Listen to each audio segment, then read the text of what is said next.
we know that chord progressions create tension in the music to help us to move forward. Besides just creating tension, chord progressions can actually give us structure and momentum in the music that we're playing. So everything to me is a 2-5-1. And I see it all over music almost all the time. So some derivative of a 2-5-1 chord progression. So let's take the key of E flat major and we're going to break it down and we're going to say, okay, well, we have 2-5-1. 1, 2, 3, 4, 5, 6, 7, 8 as per the Nashville number system. So we have our first two would be F and 5 would be B flat and back to the 1. And I said we have our first because we're going to do 2-2-5-1. So they're going to be 2-2-5-1 stacked one on the other. I don't know why I did this for, but 2-5-1. So F, B flat, E flat. And the second one would be based off of F major. So 2 would be G, 5 is C, and we're going to go right back to F again. So it's really 5 chords.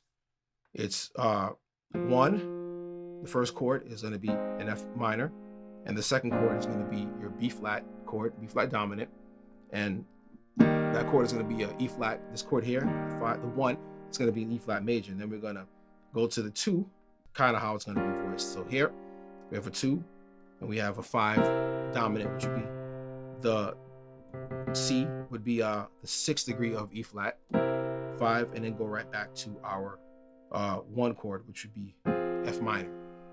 So now with that basic understanding of it, there's 2-2-5-1s, okay, and we kind of left the key diatonically because of the D flat and the E that we played before. So again, it's this 2-5-1, and then we go 2-5-1. But I'm going to voice it differently now. I'm going to voice it where it creates a lot less work for us, and that's what we're moving towards. The thing with the left hand is that when you play, you can't play a bass with left hand, even with a bass player. There's nothing wrong with that. The thing is, though, it can change the harmony, or maybe it's something that you want. You may be even playing lower than a bass player. So, and I've done that, because it just sounds interesting sometimes. But to get us to work less because I'm lazy, what I like to do is kind of squinch my chords together. So what I'll do is the first chord, our first F chord, is that I'll play the A flat over it because it's F minor 7, but I'll add this G here. So, okay, so now I have an F minor 9. I'll do this. And this way the laziness really pays off because all we need to do is this.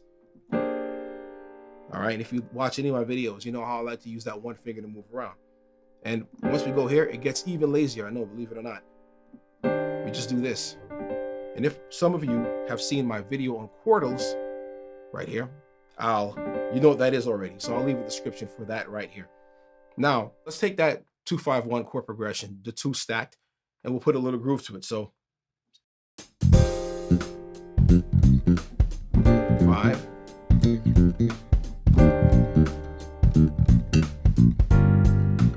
Right back to the top.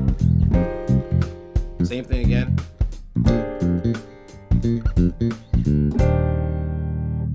We don't have to go directly to the 6th chord from this G chord here to the dominant 6th chord because normally in E flat it would be minor. But we can actually take a chromatic approach to it. So we can do something like this.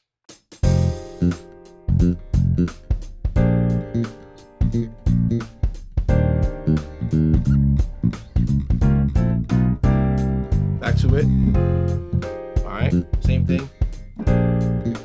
And just we can resolve here. So what I did was a very popular chord movement.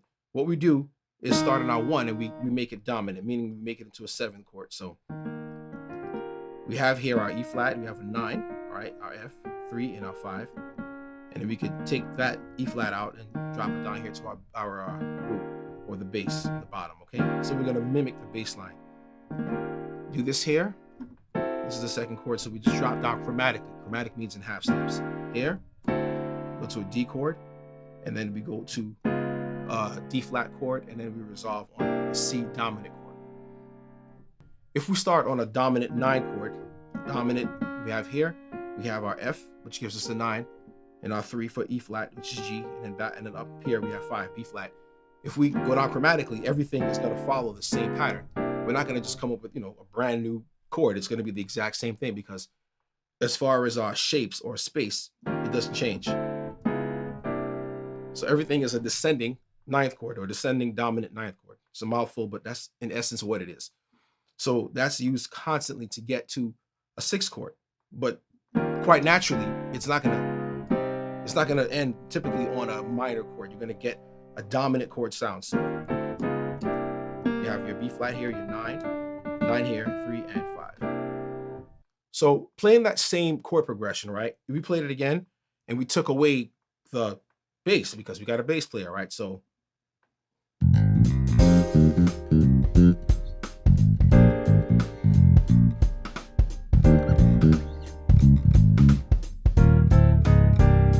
okay, so you saw what I did there. What I did was remove our left-handed bass because we have a bass player just playing that for us, okay? And so now that frees our hands up a little bit, so it's less notes for us to play, and we don't have to, we have to repeat necessarily what he or she, the bass player, is actually doing. Okay, so again, it's we take this is our first chord, we take the bass out, and we have go down and chromatically and half steps. This is where we end up.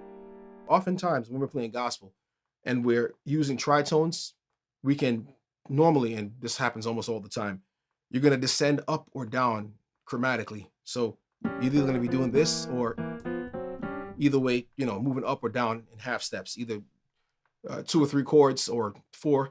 It all depends on what you're trying to do, but that's almost a everyday thing with gospel music. So now when we take that though, so now for example, we have our bass player, right? We know that from the last thing we saw here that the chords are actually going down from E flat, D flat to take us to C dominant, right? So we took that out of our left hand. But again, why repeat notes? So if we have this here, right? We took the bass out. We're stuck with this now. But we have notes that repeat. There's nothing wrong with that. Okay, but we can now use something else called a drop 2. And like I said, I explained it in another video, but I'm going to talk about that again here. So this is where the drop 2 chord comes into play, because it opens up the harmony, just like you would with a chordal. Plug for the video. You can actually take that now, take this chord here, and then we said the drop 2 is when we take the second from the top chord and take it and put it down in our left hand. So we have this, all right?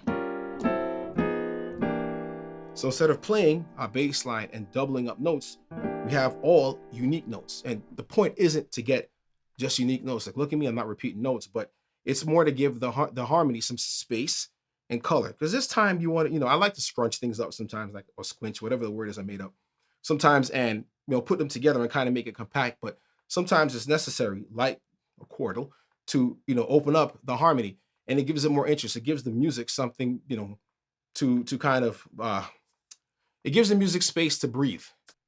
Being that we have, our left hand is doing like just simple things, we can take out the bass line from the left hand and move our chords and shift it down an octave. So we had this in our right hand before, the E flat, G, A flat, and the C. We can take that now and go down an octave and still maintain the integrity of the chord. So E flat, G, A flat, C.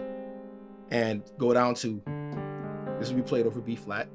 We just shifted this down like we did before. And we did a lazy chord here to E flat. And then we could just do our left hand. So.